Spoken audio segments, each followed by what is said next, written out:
Welcome back to United in Action, Dialogue at Tzu Chi Center, where we come together every episode to explore how we can take action at both a global and local level to move our shared communities towards a more sustainable future. My name is Steve Chu, and I'm delighted to be serving as your host of this series. Last episode, we got to explore the critical role that women and girls play in building resilience by adapting to the impacts of climate change. Today, in celebration of Earth Day's 52nd anniversary, we're going to be in dialogue on how we can transform our food systems and safeguard the natural world. Let us now take a look at Earth Day's theme of the year, Invest in Our Planet. My name is Kathleen Rogers, and I am president of EarthDay.org. I'm here today to talk about the theme of Earth Day 2022, which is Invest in Our Planet. Our goal is to engage more than 1 billion people, governments, and institutions, along with businesses. And by using Earth Day as a platform, we aim to push aside the barriers that have been erected by the fossil fuel industry and economy and redirect all of our attention to creating a 21st century economy that brings back the healing and health of our planet, protects all of our species, including our own, and provides opportunities for everyone on the planet.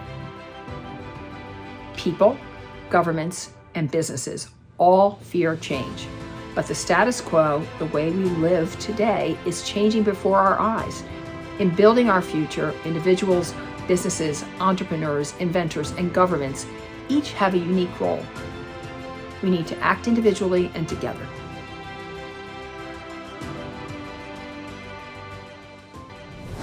Welcome back. We're delighted now to have Evan Raskin, the National Campaign Manager of EarthDay.org, with us to explore how we can invest in our planet.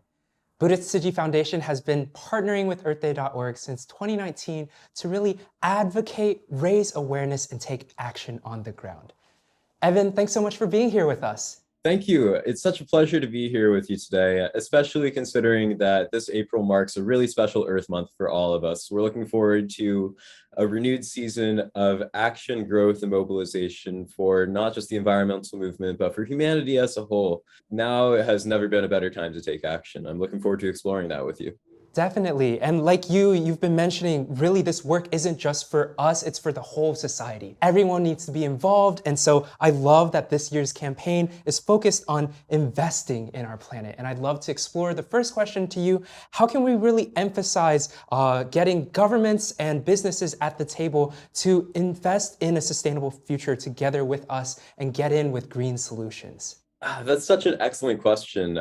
We really want people to understand that investing in our planet is something that we do not only to avert ecological disaster or to protect nature in its abstract, but also because we believe this to be the best path forward. We've been meeting with leaders from across sectors to discuss specifically how investing in our planet can make a change both towards the sustainability of one's operations, but also towards the prosperity of one's endeavors. We found that in our conversations with local officials, mayors, and city councils, they found that by investing in energy efficiency, they've saved millions of dollars in taxpayer money, money that goes into being reinvested into the community, into better programs for health, better programs for education, for being able to provide the infrastructure and support for real individuals, families, and neighborhoods, communities to thrive.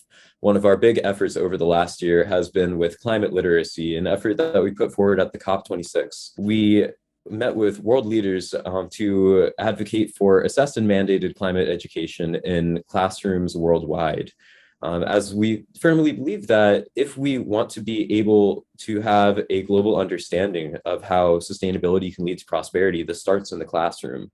And we really want the next generation of students to understand that no matter what their goals are for the future, no matter who they want to be or what career they want to take up, understanding how to pursue these goals sustainably is going to be what leads them to the highest levels of prosperity. That's beautiful, Evan. I think really looking to ensure that sustainability as a value lies at the heart of our future actions is so much in alignment with this vision of a flourishing future. Recognizing how dependent our current economy and our current society is on fossil fuel and other extractive practices, I'd love for you to continue to share with us this vision of how we can transition towards this flourishing economy, grounded in health and healing, recognizing the critical role that education plays.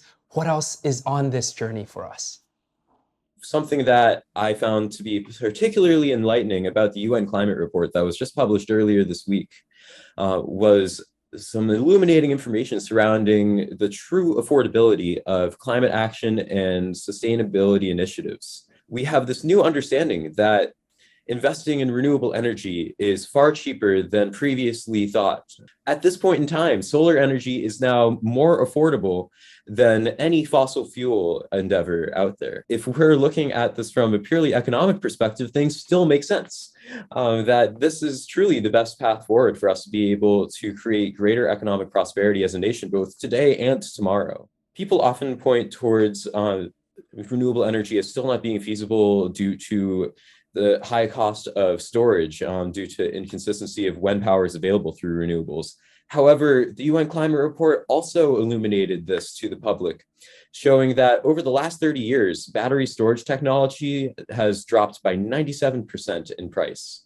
Something that this report really highlighted in light of this new information is that now the biggest challenge that we face is not a technological one, but a political one. Finding the willpower and the folks who are willing to lend an ear and take a moment to understand these truths about what is best for all of us, not simply through the lens of environmentalism, but through the lens of human progress. We don't build a better world simply to create profit for a select few, but to really create a better quality of life for the whole of humanity. That's so encouraging to hear, Evan. I think in thinking about how much narrative around dread, anxiety that climate change often brings, it's so heartening to hear that the solutions that we need are within our fingertips, right? And all it'll take is for us to learn it and transition and to have that political will necessary to get us there. And that not only is it no longer the cost of doing business to poison our earth, but the ways that we can coexist are profitable, they're there, they're accessible, and they're for all humanity, right? Not just for the select few. And I think that's so exciting to hear. And I'd love to now transition to our final question to you.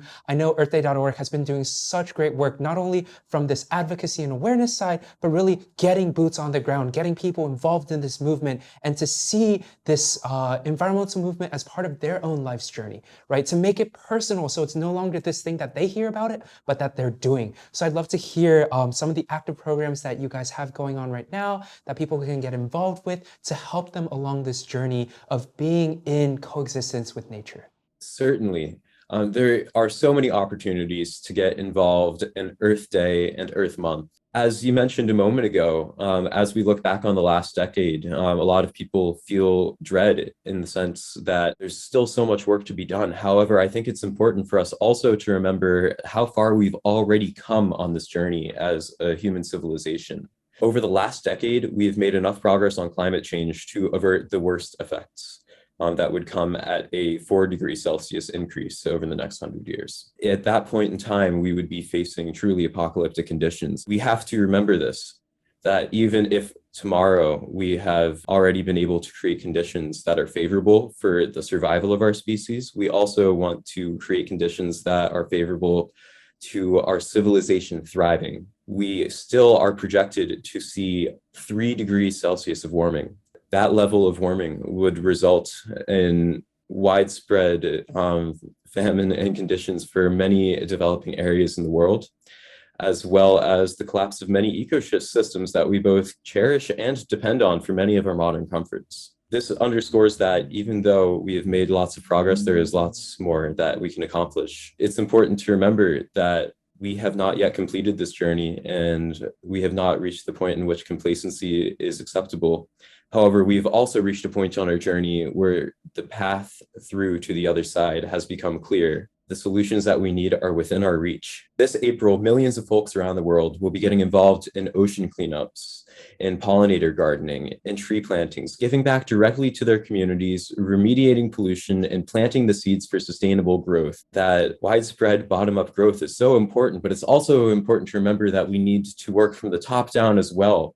Sweeping changes need to be made from the highest levels of our society, in government, and in big business, which is responsible for the vast majority of our carbon emissions. This Earth Month, we will be seeing folks turn out around the world for Earth Day rallies, from the White House to the local city hall.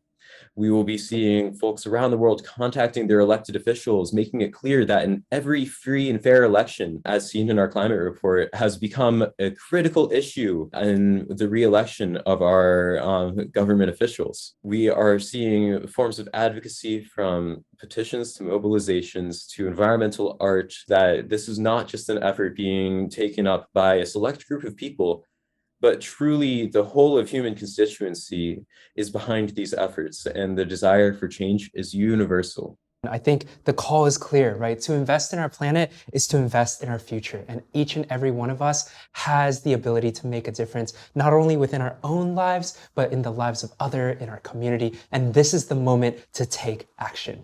Thanks so much, Evan, for all of your wisdom and reflections on how we can invest in our planet and ensure a more flourishing future for all. Now, let us join our partners at LA Save to explore how they are raising awareness and taking action on food systems and animal well-being.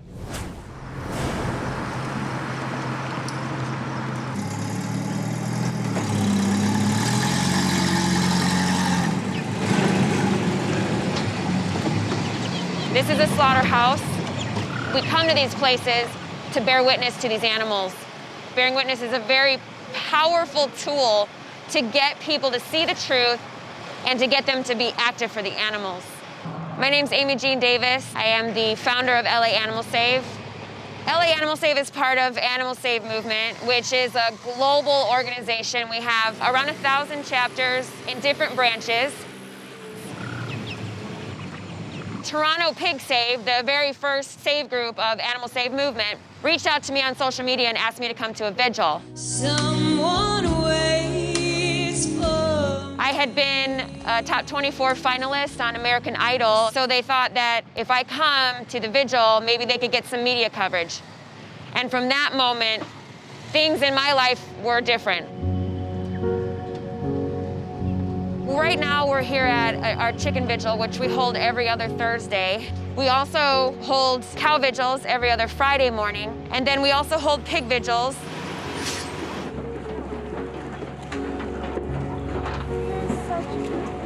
All animals are denied food and water in transport, and so they're very thirsty. So that's what we do at the vigils. We're there to see the animals and share who they are, who they were with the public, and plead with people on social media to stop funding this. When you watch a truck full of intelligent, imaginative creatures with inner lives as deep and connected as ours, going into a slaughterhouse, you realize that was their one chance. And because people want to eat meat, we rob that of them, and there's nothing more valuable than our one chance to experience as much joy and connection and compassion in our lives as possible. I became a vegan after attending a vigil. This is like their funeral, and we're showing up for them. And these are animals who haven't experienced compassion in their entire life, and their life is about to end. And this is a moment that we can show them, not all humans are like the humans you know. This is my second time attending a chicken vigil. It took me a while to finally attend one. I was terrified of what the experience might be like. It tears me up. It makes me really upset with the choices that we make to eat these animals, but it also inspires me to continue to educate, have conversations, and act out of love and not anger. As vegans, we're not harming the planet anymore. As activists, we're helping it. Do you want to know why you're vegan? Do you want to know what you stand for? You should come to a vigil. Love always sanctuary is a small sanctuary. It was started in my backyard, and we have some of the animals that we've saved from these chicken vigils. They get to live in peace and being loved. As an activist, I think most activists need that. They need to be able to see some of the animals get saved because we see so many of them off to their deaths.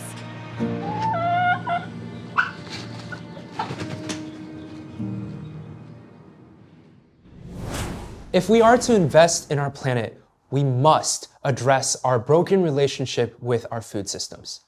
Industrial animal agriculture drives deforestation in the global south, perpetuates inequalities in marginalized communities, and exacerbates animal suffering.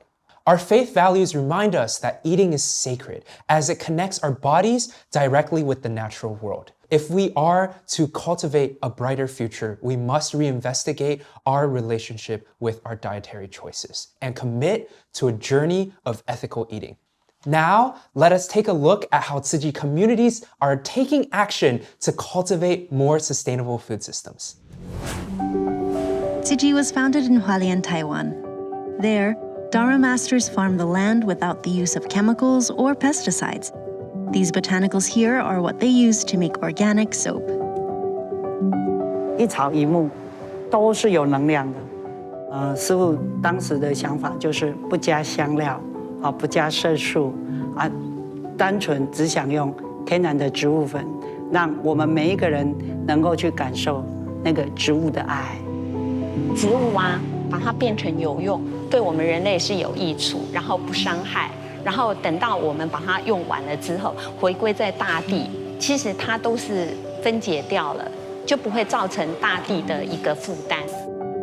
我就希望这块肥皂让很多人能够把那种欲望、那种贪念、贪香、贪色素、贪什么，那种欲望能够，所以就叫做净皂。对每一个消费者，我们就是一份祝福，一份感恩。感恩敬天爱地嘛，但是也感恩大家愿意能够认同这样的理念。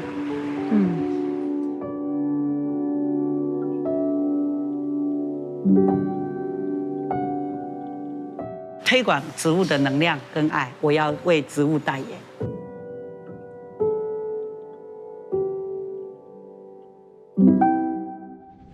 Welcome back. We're delighted to now have Andrew Schwartz, the Director of Sustainability and Global Affairs from the Center of Earth Ethics, with us as we continue this conversation on how we can invest in our planet and have flourishing environments and food systems. Andrew, thanks so much for being with us. Yeah, it's great to be here. So I know we're delighted to have you here because of the great work that you're doing with the center. And I'd love for our audience to hear a little bit more about how you guys are working to ensure that we have a brighter future for all. Yeah, no, thanks for having me. It's super fun. And really, we've gotten to work together for like the last year on food system stuff. And so it's great to be here today. It's great to actually see you. Not on Zoom. In real life. I know, it's crazy. So the Center for Earth Ethics, we've been around for, 5, 6, 7 years now. And we work at the confluence of climate change, environmental justice, earth ethics. I think a lot of it is caught up in that phrase, in earth ethics. What do we need to be doing that brings us into relationship with the earth, with one another? How are we living in a way that, as you said, gets us to that flourishing future, right? Because we know where we are in the climate crisis, and we know that the people who are being the most impacted right now are frontline, underserved communities, primarily in the global south. And I think that's something that we try to do at the center, is raise up the fact that yes, there's an existential crisis coming. And yes, it's actually right now, but for so long, so many have been suffering because of the climate crisis. And so how do we meet those needs, these moments, for now and into the future? And we find that there's no one solution, right?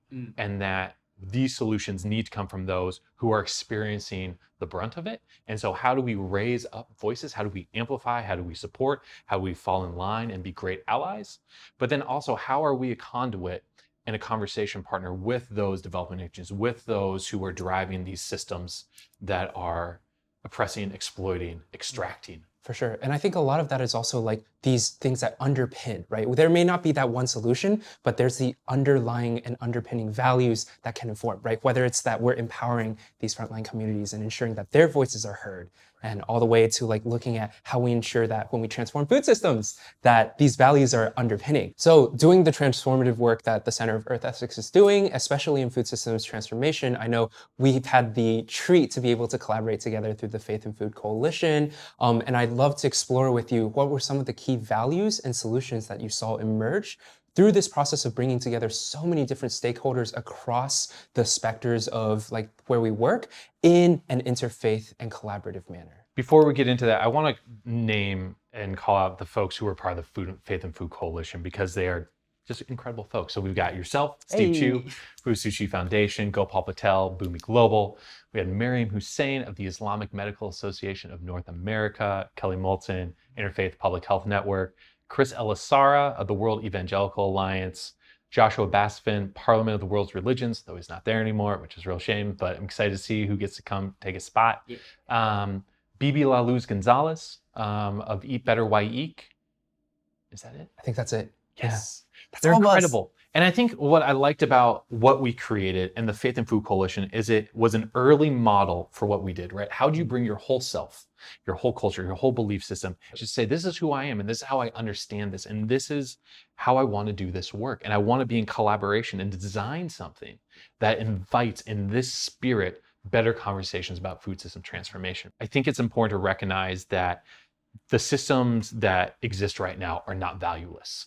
They have a very important moral imperative, which is how do we make a lot of money and how do we make a lot of money without spending a lot of money? And so that creates this extractive relationship. As we were doing this work, we wanted to come in another way and position at the very front marginalized communities, underserved communities, communities that are being exploited, talking about how the earth is being so extracted, how we have extracted relationships with every aspect of the food system and that supply chain. And name that and put that up front and say, this is wrong. So if this is wrong, how do we get to rights? And that's what we did through our dialogue. What I found to be fascinating was because we asked the question differently, right? Because we framed the question differently, it invited people to answer differently. And what I got out of it were these moments where people really brought in like their own heritage, how they felt about it, and the conflict they felt, right? Of being like, the system is crazy, but this is what I'm trying to fix. And so one of the outcomes of the conversations that we did was this large report where we wrote down, I think it was 11 calls to action and then 7 principles. So I want to share what those 7 principles are. And the first one is interdependence. And I think that is the foundation for everything else. Really wanted to draw out and highlight that there is no individual that is not impacted by everything else in the world. And so as one thing's moved or as one thing suffers, so does everything else in that line. And these echoes reverberate throughout the entire system. Because too often in a capitalized society, you need to segment, you need to silo. Right. And in doing that, that allows for little bits of suffering to build up and then just weigh down the whole system. You separate in silence. Yeah. Exactly, exactly. And so the next one was truth, and that's that truth telling. And this was a big thing for us, is saying that, you know, these faith solutions, these spiritual solutions, these solutions from indigenous communities are not at odds with the science, right? That these are collaborative, they are in dialogue, and they need to inform one another because no community has a single answer. The other is reverence. Reverence for ourselves, reverence for the other, reverence for the earth. If we don't see the other as a thou, we're in real trouble. And so how do we imbue that sensibility into everything that we do? Respect, along with reverence. We need to respect the autonomy of all these individuals. We need to know that our actions do have consequences. And how do we articulate that through the things that we do in the systems that we create? The other is a basic compassion. I think in our industrialized society, where so much of our lives are predicated upon productivity, industrialization, efficiency, we lose that sensibility of our humanity for ourselves and for one another. And so how do we imbue that into the work that we're doing and the things that we create? Another is solidarity. We know that right now, so many are suffering unnecessarily. And it's easy to make it a them situation and kind of cloister ourselves from those realities. But there's this question of how do we stand in solidarity with these intentionally underserved communities? How do we stand in solidarity with those who are speaking the truth and to these solutions that can and are making a real change in communities? And the final one is empowerment. And that goes with the solidarity, right? How do we, in our allyship, how do we, in our stands of solidarity, help empower the solutions and the communities and those who are on the margins? And that leads then into these calls to action. So I'm just going to read them off real quick. We've got investing in innovative evidence-based solutions from smallholders, indigenous communities, and faith communities. Promoting local knowledge and empowering local solutions. Regulating the marketing of unhealthy food and beverages to kids. There's a health epidemic amongst young people because of the food that they're eating. And this is part and parcel of this industrialized food system. It means getting kids the things that are easy to mass produce, that you know that they want and that taste good but are terrible. That's just crazy. And then there's protecting and supporting and promoting breastfeeding, the first food system. And finally, reducing and removing plastic from our supply chains. The studies that have come out in the last few weeks, especially about plastic in our bloodstream, in our lungs, in placenta, nuts. You know, and so this is a major thing for the health of ourselves and the planet, and it is rife across our food system. We've become so dependent on it. So how do we deal with all these interlocking issues, right, to create the change that we need to see? For sure. And those solutions and the values that underpin it really allow for us to hold space to think about how we can transform our system's values. If we're allowing people to come into the space with their whole self and bring with them their cultures, their faith traditions, their own belief systems, and really hold space to pause and think about how broken things are, we may begin to unpack what those value additions can be to bring us back to a brighter future. And so I'd love to hear any reflections and explorations on where hope and joy lies in the present and in the future for you. So one of our speakers from the dialogue series, Dr. Lewis Peterson, who's based in the Virgin Islands, he was talking about the co-ops that he's been creating, rooted in Rastafarianism. And one thing, and this is why we need to step back if we're going to move forward, right? He talks about the colonialism that impacted the Virgin Islands. I think he said there were 7 different nations from Europe that colonized his islands, the Virgin Islands. And what does that do, right? There's a bad relationship between the people and the land, right? Like nobody wants to go work blood-soaked fields, like where their ancestors were enslaved and tortured. But what he's done, though, is by engaging their Rastafarian religion and roots and these spiritualities, by bringing people together, he's created a space of healing and an opportunity to raise up that hurt and to name that hurt. I think one thing we were talking about is like, how do we open up these old wounds so that they can actually heal properly? And in that healing are these solutions. Food for the people that meets the people's needs, that is in relationship with the land, what that region naturally wants to grow. And so there's this sensibility of like, all right, so if the system fails us, how do we create the solutions? And I think that is something that gives me hope and something that I know as a Faith and Food Coalition, we want to continue working towards. You're completely right, Andrew. I think in thinking about how we face the despair and the future that we have in front of us, we must organize, we must build community, and we must have faith in our people, right? No matter what the challenges may be, if we come with our whole selves and approach this thing honestly and ask the question, what can I give? Then we have a shot at building this brighter future. So with that, we're delighted to have you join with us here at United in Action. Really creating the brighter future and investing in our planet must come from both a systems level and individual transformation. But we cannot just do things alone as individuals. We must as well come together in community. With this, we're so grateful that you're in community with us, and we look forward to seeing you at the launch of our next episode of United in Action Dialogue at Tzu Chi Center. Thank you so much for being here with us, and have a great rest of your day.